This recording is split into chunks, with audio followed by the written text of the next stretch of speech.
Hi, I will in this video talk about the differences I have experienced between the public school system here in Denmark and the experiences I had with the public school system or primary school system in New Zealand.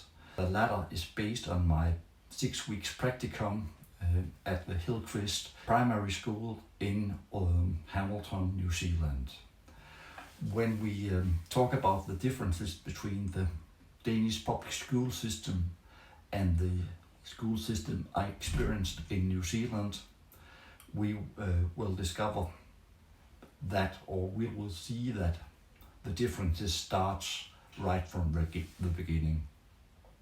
New Zealand is on the other side of the earth or of the globe, and their summer it was when we have winter. But that's not the only difference between when to start in school that we have in Denmark and in New Zealand.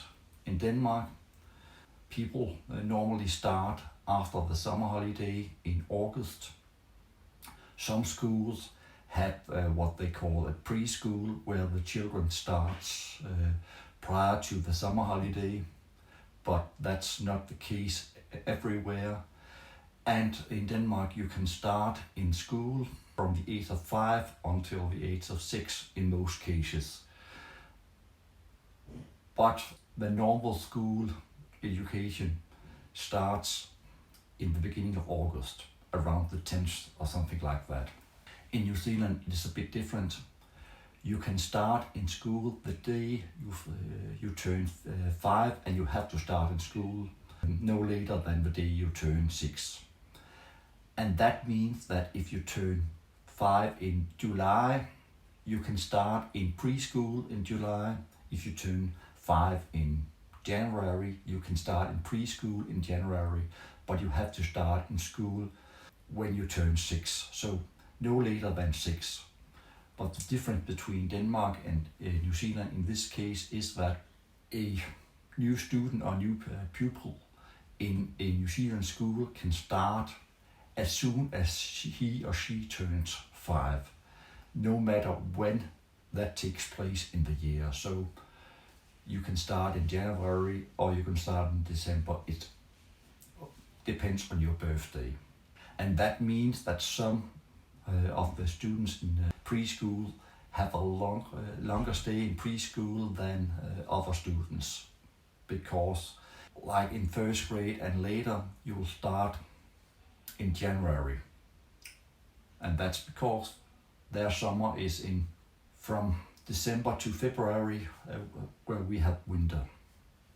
Another difference between the primary school in New Zealand and the public school in Denmark is the fact that the school system is divided into primary school, which is from the 1st to the 6th grade, and then the secondary school from the 7th to the 12th grade.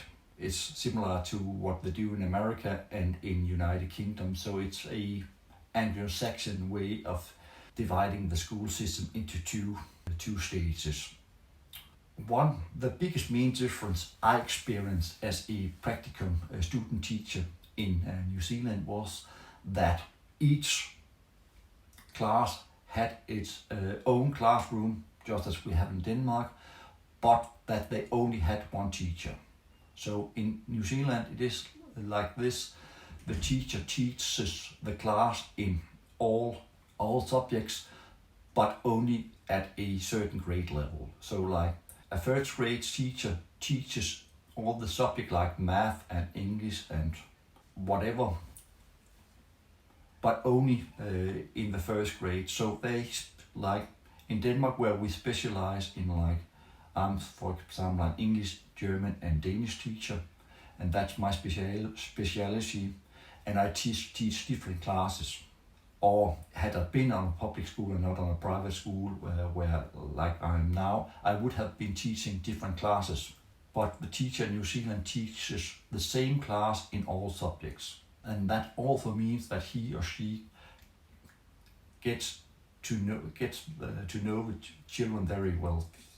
The chances of knowing the children is great when you have them like 25 to 30 hours per week, depending on their grade level. Another difference is, however, also that because they are specialized first grade, second grade, third grade, fourth grade, fifth grade, or sixth grade teachers, that they get a new class every year. So every year the students has to not only change teacher, but also very often change class. It is like this, that every year at the end of the year, the teacher at the grade as pupil is in right now, and the teachers at the grade level above talks about which students will fit with which teacher, or what students will fit with what teacher. And that means that a student might have, like, depending on the size of the school, 5 or 10 classmates from the year before, but the rest of the classmates are from other classes. And of course, if the school has more than 2 classes, like we have in Denmark, then the classes would be mixed more than if there is only 1 class or 2 classes. If it's a small school with only 1 class per year, or per grade level, of course, you will have the same class throughout the grades.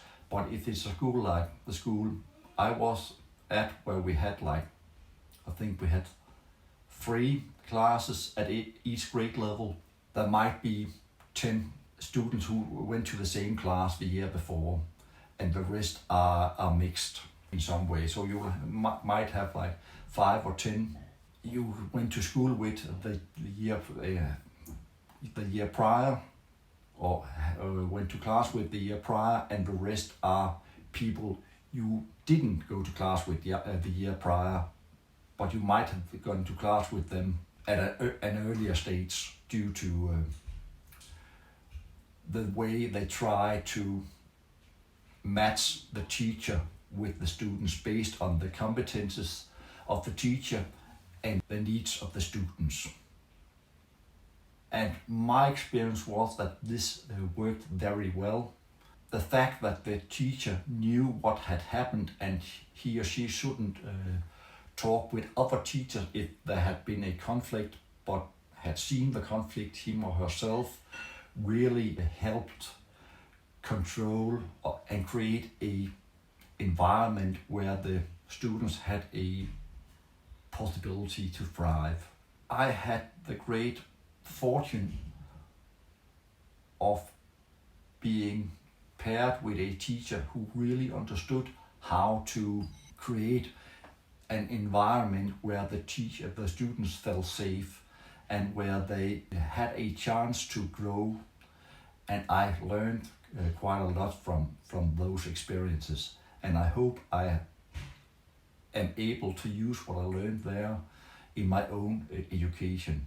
Because if the students don't thrive, if they feel threatened, if they feel that they aren't good enough, and if they feel that their teachers ridicule them or they get bullied, they will not be able to get the best out of their school experience.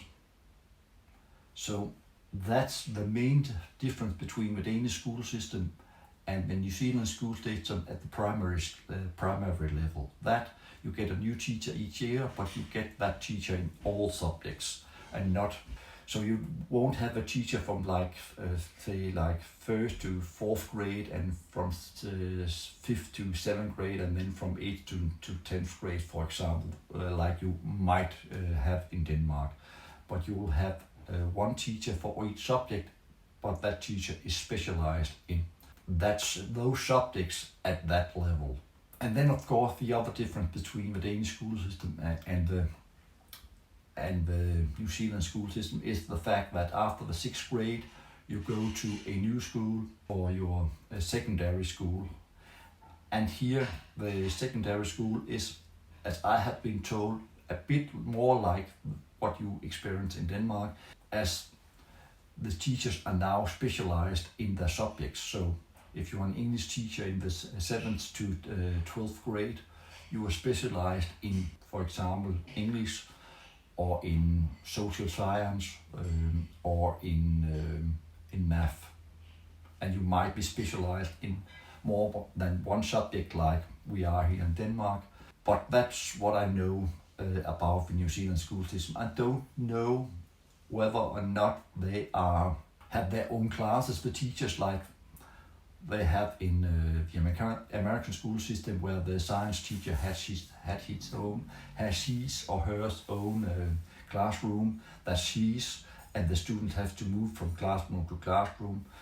Or if the students have their own classroom, like we have here in Denmark, and then the science teacher or the math teacher or the English teacher goes to the classrooms in the secondary school. Both things might be the case, but in the primary school, the 6th grade teacher has his or her own classroom, which he or she will build up through the year. Donna, who was the classroom teacher I worked with in New Zealand, decided that at the beginning of a school year, the classroom was totally empty, apart from an aquarium she used to create social activities with. And then throughout the year, the works that the students did, like drawings and other things, went up on the wall, and the students helped personalize that classroom throughout the year. And that worked very well. I hope you found this video interesting. This is all from now. Bye.